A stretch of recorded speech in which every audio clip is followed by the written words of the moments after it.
Hey everyone, Mr. Sujano here, your source for gaming, tech, emulation, and open source news. Let's get started. Alright, to kick things off, we're talking about Nintendo Switch emulation with Citron. Now in yesterday's video I talked about Ryujinx as well as Sudachi. And there were a lot of people asking, is there another Switch emulator out there? What about Citron? Well, here we're talking about Citron, and Citron just got an update to version 0.3. So at the time of filming, the latest version of Citron is Citron Canary refresh version 0.3. And they do note it is a pre-release, so it may not be bug-free. They say Citron Canary refresh version 0.3 focuses on improving stability and compatibility across platforms. This update includes significant changes to shader compilation, build system simplification, and Android platform adjustments. As for the future plans of Citron, they say full implementation of stubbed shader operations, continued Android platform optimization, and further build system improvements. And taking a look at the downloads here, Citron has been downloaded over 100,000 times. And the most popular version seems to be the Android version. And speaking about popularity, next up we're talking about one of my favorite games of 2024, and arguably one of the games I'm playing a whole lot of here in 2025, and that's Balatro. And Balatro is reporting that they've got 5 million units sold, which is absolutely huge for this indie game. And the developer says, if this is your first time picking up an indie title, try to make it a habit. Balatro was released back in February of 2024, and the game is coming up on its first birthday. Over on Steam, it's got an overwhelmingly positive review score with almost 100,000 reviews. Balatro is also on mobile, and in my opinion here, the mobile experience may be the best. At least it's my favorite. I think it fits very well on an Android device. I mean, on the Google Play Store, it's got a 4.7 star review with over 500,000 downloads. I don't know about you, but when games are being reported at possibly costing $100 and more nowadays, games that are priced less than 20 bucks seem a lot more attractive. Balatro, I think, is an amazing game. If you haven't checked it out, I do recommend checking it out. And I also love the developer's stance here to also promote other indie games and recommend checking out other indie games. And speaking about indie games, next up is just a quick heads up that Rivals of Aether II is currently on sale for 25% off. If you're a fan of fighting games, if you're a fan of Smash Bros, you may be a fan of Rivals of Aether II or the original Rivals of Aether. Next up, we're talking about Wine, where Wine stands for Subscribe to Mr. Sujano, or Wine is not an emulator, depending on how you wanted to interpret that. Anyways, Wine just got an update to version 10. This is a pretty massive release for Wine. It represents a year of development and over 6,000 changes. There's a whole bunch of fixes, improvements, performance optimizations, and even more. The changelog for this one is absolutely massive, and if you wanted to go through it and learn more about it, like everything we talk about, link is in the description below at the bottom. I don't hide my sources. Now, going through this, it does seem that Wayland will be enabled by default. X11 is still there though. On top of that, it seems that high DPI support is implemented more accurately. There's improvements to D3D and even more here. And on top of that, the ARM64 EC architecture is fully supported with feature parity with the ARM64 support. So if you're using an operating system like Linux or Mac, this is a really good release, and I'm assuming we're going to see Wine 10.0 integrated with a bunch of stuff very soon. And speaking about new releases, next up we're talking about the Sega Account.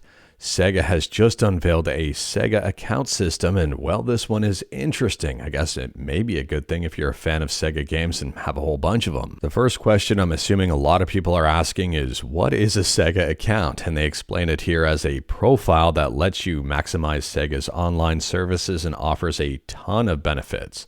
Anyone can sign up and it's free to use. It seems as if you'll be able to link Sega accounts to stuff like your Nintendo, Xbox, PlayStation, and Steam accounts.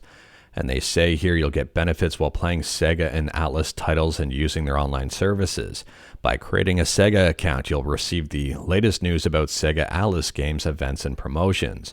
And players who create an account and fulfill the specified requirements by March 7th will receive an in-game bonus for Like a Dragon Pirate Yakuza in Hawaii. Now, based on the exclusive stuff here, it appears it's going to be an outfit and a chest. Honestly, I don't really see a benefit for myself using something like a Sega account. I don't have much interest in it. Maybe you do though. Let me know in the comments below if this does seem attractive. I mean, To me, it seems like a great way to let Sega into your life and into your data and all of that stuff. Not to go down a rabbit hole about that. I mean, it just seems unnecessary, at least to me. Maybe I'm off base with that take, though. Next up, we're talking about Taki Udon and his upcoming affordable FPGA that's been inspired by the PS1 and supports PS1 games, memory cards, controllers, and even more. This one is set to be priced at $149 initially, and Taki Udon has just teased its dock. At this point in time, this is all we've got to go on right now, but Taki Udon says the design for the Super Dock D² is almost done. CD, DVD drive, 4 USB-A ports, and a 2280 M.2 SSD bay. Let me know your thoughts about this one in the comments below, and if $150 for the console, I don't know about the dock, the $150 for the console, if that is interesting to get into the FPGA world. And speaking about interesting costs, next up we're talking about interesting costs, and I would say in a probably negative way.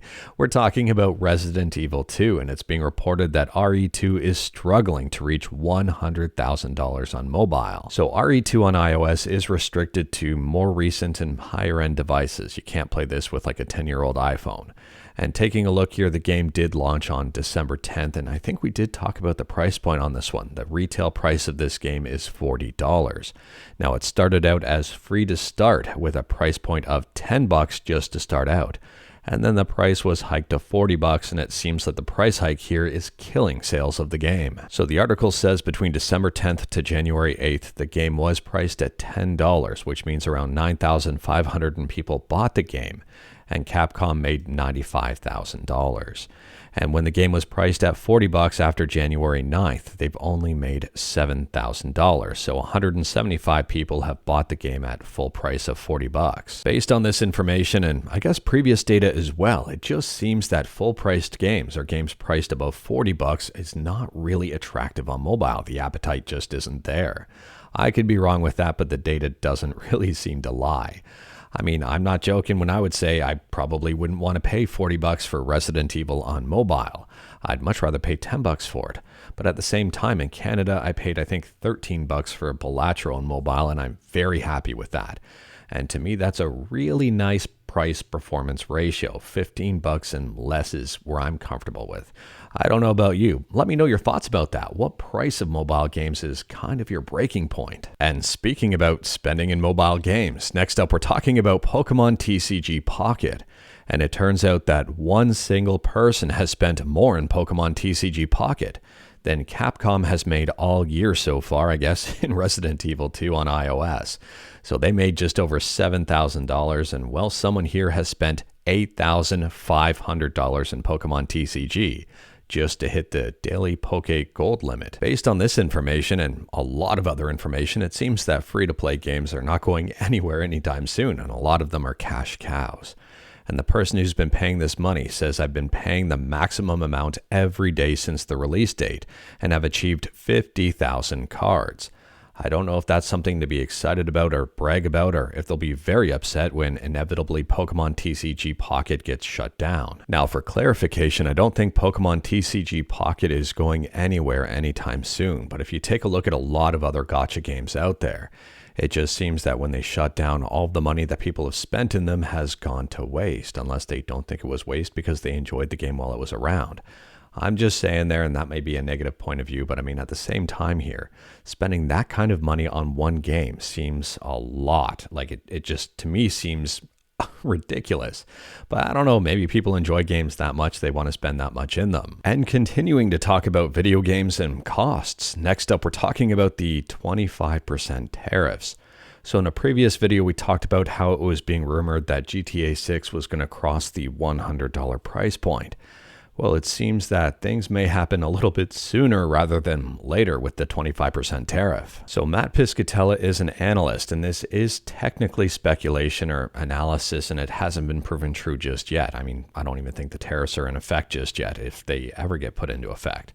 But if they do, and it seems likely, they say here, Matt says, with 25% tariffs on imports from Mexico on the way, I can see a sharp downtick in the number of disc-based games that get released physically in the US, as much of that production infrastructure is in Mexico. And this is the big point. If they do get made, I expect higher prices both physically and digitally. Matt goes on to say, I would, were this to happen, anticipate digital MSRPs to increase to remain at price parity with physical, but who knows? I really think digital games should be cheaper than physical, but that's just me. Anyways, he says, in any case, none of this is good for the physical video game market. Now, I could be off base with this take. I'm just speculating here. This may be a hot take, but I'm assuming that if prices do go up because of the tariff, if the tariff is ever removed, I don't expect those prices to go down to what they are today. I would assume the prices will come down a little bit, but that's really about it. I'm assuming once a lot of these companies get a taste of higher profits or the potential for higher profits, they're going to take it. I could be wrong. And on a side note here, the whole physical versus digital argument, I mean, we've seen the shift to digital in the industry for a while now. It's been a gradual shift and it keeps on increasing. And I'm curious here to see what happens with that space. I'm assuming that, well, it's just going to be more of the same, more shift towards digital.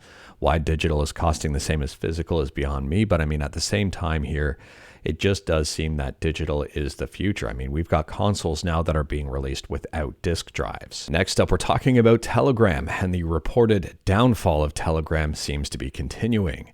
It used to be an app that was seen as being private and anonymous, as well as lack of censorship. And now it's censoring different channels. Previously, it was reported that Telegram took down channels like Zed Tracker and Anna's Archives because of similar problems, and it seems that, well, Root Tracker has now been taken down as well. I'm not familiar with any of these channels, but at the same time here, it doesn't seem that privacy is really a thing anymore within Telegram. I could be wrong about that, but given the fact that channels are being taken down for copyright issues, seems that things are being monitored and well acted on. But moving on from that, and next up we're talking about Samsung, and if you're interested in a Samsung Galaxy S25 phone, you may be in luck. Possibly even by the time this video is posted, Samsung will have unveiled or unpacked the S25 lineup. I'll drop a link to this video in the description below as well. Feel free to check it out. Chances are it's already live. Anyways, the S25 is a highly anticipated lineup of phone. It is being reported there will be 3 Samsung Galaxy S25 phones unveiled, the S25, the S25 Plus, and the S25 Ultra, all reportedly powered by the Snapdragon 8 Elite. And the Samsung Galaxy S25 Slim will not be part of this presentation and unveiled at a later date. And speaking about announcements, next up here we're talking about Fallout and Doom. If you're a fan of Fallout, if you're a fan of Doom and you wanted to see the two worlds collide, well, now you'll be able to. Well, unofficially that is. Fallout Vault 666 is a Doom 2 mod that just got a brand new trailer on YouTube. Now, unfortunately, the mod has not released just yet. There's not a time frame for it, but it is in development. And it's being reported there's going to be new weapons, new maps, and, well, even dog meat in this game. Now, I don't know about you, but to me this fits very well together, and I'm excited for this one. I think this has the potential to be one of my favorite Doom 2 mods ever. Moving on, and last up here, we're talking about games that you can play, and one that you can play in your browser. If you're a fan of Pitfall, if you've never played it before, well, now you can enjoy it right in your browser. There are a few differences between this version of Pitfall and the Atari 2600 version of Pitfall, because this is not emulation. This is a port of the game and also some adjustments. There are 3 difficulty levels: easy, normal, and hard, and this game is 100% free to play. But anyways, that is all I've got for you in this one. Straight to the point, all stuff and no fluff. We talked about a bunch today. Feel free to discuss any of it in the comments below. If you like this video, leave a like. If you didn't like this video, leave a like. Hit that subscribe button, check out my other videos. Don't tempt fate, save your state.